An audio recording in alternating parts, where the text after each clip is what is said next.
Government பால்வாடிகள்ல கொடுக்கக்கூடிய இந்த சத்து மாவை நிறைய பேர் வேஸ்ட் பண்றீங்களா? அப்ப இனிமேல் கவலையே பட வேணாங்க. நான் சொல்ற மாதிரி ஒரு டேஸ்டான ஸ்நாக்ஸ் பசங்களுக்கு செஞ்சு கொடுத்தீங்கன்னா ரொம்ப விரும்பி விரும்பி சாப்பிடுவாங்க. சத்து மாவு வேணான்னு சொல்லிட்டு போற குழந்தைங்களுக்கு இந்த வீடியோவை மறக்காம சேவ் பண்ணிட்டு ஷேர் பண்ணுங்க. ஸோ எப்படி செய்யலாம்னு பார்க்கலாம் வாங்க.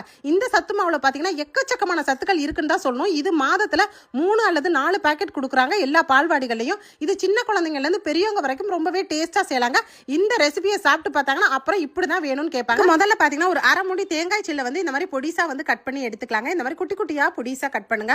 குழந்தைங்க வந்து சத்து மாவு வந்து நீங்க களி மாதிரி கிண்டி கொடுத்தாலும் சரி, மில்க்ல செஞ்சாலும் சாப்பிடவே மாட்டாங்க.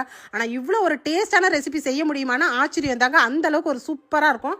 இதுல பாத்தீங்கன்னா இப்ப நான் வந்து 1.5 கப் சத்து மாவு பவுடர் எடுத்திருக்கேன். இது பாத்தீங்கன்னா வெறுமனே சாப்பிடலாம், அந்த அளவுக்கு டேஸ்டா வருது. இப்ப கவர்மெண்ட்ல ரொம்பவே வந்து கிளீனாவும் டேஸ்டாவும் கொடுக்குறாங்க. ஆனா எப்படி கொடுத்தாலும் சத்து மாவுனாவே பசங்க வந்து ஓடி ஓடி போயிருவாங்க. ஏன்னா அதை வந்து நம்ம டேஸ்டா செஞ்சு கொடுக்கறதுல தாங்க இருக்குது. நான் பாத்தீங்கன்னா இப்ப 1.5 கப் சத்து மாவு வந்து இந்த மாதிரி சல்லடையில சலிச்சுட்டு ரொம்ப சுத்தமா நீட்டா இருக்குது. இதை பாத்தீங்கன்னா 1 ஸ்பூன் நெய் சேர்த்துக்கிறோம். நெய் சேர்த்துட்டு நம்ம பொடிசா கட் பண்ணி வச்சிருக்கோம் பார்த்தீங்களா இந்த தேங்காய் சிற்கள், இதை வந்து நெய்யில வந்து அப்படியே வறுத்து எடுத்துடலாங்க. ஸோ இது அப்படியே இருக்கட்டும். இந்த ஹெல்த்தியான ஃபுட்டை குழந்தைங்களுக்கு கொடுக்கறது மூலியமா சத்துக்களும் அதிகமாக இருக்கும். அதே டைம் ஈவினிங் ஸ்நாக்ஸுக்கு ரொம்ப ரொம்ப சூப்பராக இருக்குங்க. இப்போ நம்ம 1.5 கப்பு சளிச்ச சத்து மாவில் இந்த தேங்காய் பொரிச்சது பார்த்தீங்கன்னா, அதாவது நெய்யில் பொரிச்ச தேங்காய் துண்டுகளை இதோட போட்டுக்கோங்க. ஒரே 1 ஸ்பூன் நாட்டு சக்கரை தேவைன்னா சேர்த்துக்கோங்க, இல்லாட்டி அதிலே ஸ்வீட் இருக்கும். 1/2 ஸ்பூன் வந்து ஏலக்காய் தூள் சேர்த்துக்கலாம். அவ்வளோதாங்க. இந்த மாதிரி நல்லா மிக்ஸ் பண்ணிக்கோங்க. ஃபுல்லாக நல்லா மிக்ஸ் பண்ணோன்னு பார்த்தீங்கன்னா சாஃப்டாக இருக்கும். தண்ணி கொஞ்சம் கொஞ்சமாக சேர்த்துக்கோங்க. அதாவது நல்ல ஒரு சாஃப்டாக சப்பாத்தி மாவு பிசைவும் பார்த்தீங்களா, அந்த மாதிரி பக்குவத்துக்கு பிசைஞ்சிருங்க. ஸோ இப்போ பாருங்கள் நல்லா பிசைஞ்சு மாவு சூப்பராக இருக்குது. ஸோ இந்த மாதிரி வந்து டேஸ்ட்டாக இருக்கும்போது அப்படியே எடுத்து வாயில் வச்சு பார்த்தீங்கன்னாவே தெரியும் கரெக்டான கன்சிஸ்டன்சியில் அந்த தேங்காய் சில்லோட ஏலக்காய் தூளோட ரொம்ப சூப்பராக இருக்கும். இதை வந்து நம்ம கொழுக்கட்டை மாதிரி குட்டி குட்டியாக பிடிச்சிடலாங்க. இதுதான் நான் சொன்ன ஒரு சூப்பரான டேஸ்டான ஸ்நாக்ஸ்ன்னு சொல்லலாம். நார்மலான கொழுக்கட்டைக்கும் இந்த கொழுக்கட்டைக்கும் எக்கச்சக்கமான டிஃப்ரெண்ட் இருக்கும். இதில் அவ்வளோ ஒரு ஹெல்த்தியான ஃபுட்டாக இருக்கும். இந்த கொழுக்கட்டையை வந்து நம்ம இட்லி பானையில் எப்பவும் வேக வைக்கிற மாதிரி வேக வச்சுக்கலாங்க. நான் வந்து துணி வச்சு தான் வேக வச்சிருக்கேன்.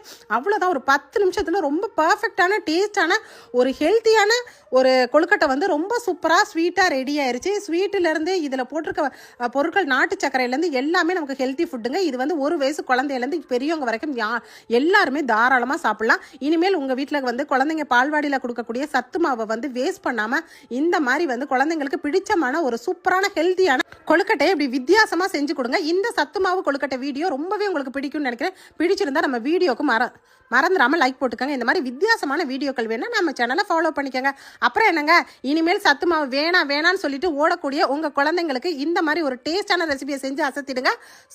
பாருங்க எவ்வளோ ஒரு பர்ஃபெக்டாக வந்திருக்குது. அவ்வளோ ஒரு சாஃப்ட்னஸாக இருந்துச்சு. எடுத்து பிச்சு பார்க்கும் போதே அதில் பார்த்தீங்கன்னா அவ்வளோ ஒரு ஹெல்த்தியாகவும் டேஸ்ட்டாகவும் இருக்கும். அதோடு இல்லாமல் ரொம்பவே சாஃப்டாக இந்த மாதிரி வந்திருக்கும். ஸோ இதே மாதிரி ட்ரை பண்ணி பார்த்துட்டு இந்த பயனுள்ள வித்தியாசமான யூஸ்ஃபுல்லான வீடியோவை உங்கள் ஃப்ரெண்ட்ஸ் அண்ட் ஃபேமிலி ரிலேட்டிவ்ஸ்க்கு இன்றைக்கி இப்போவே நிறைய ஷேர் பண்ணிக்கோங்க.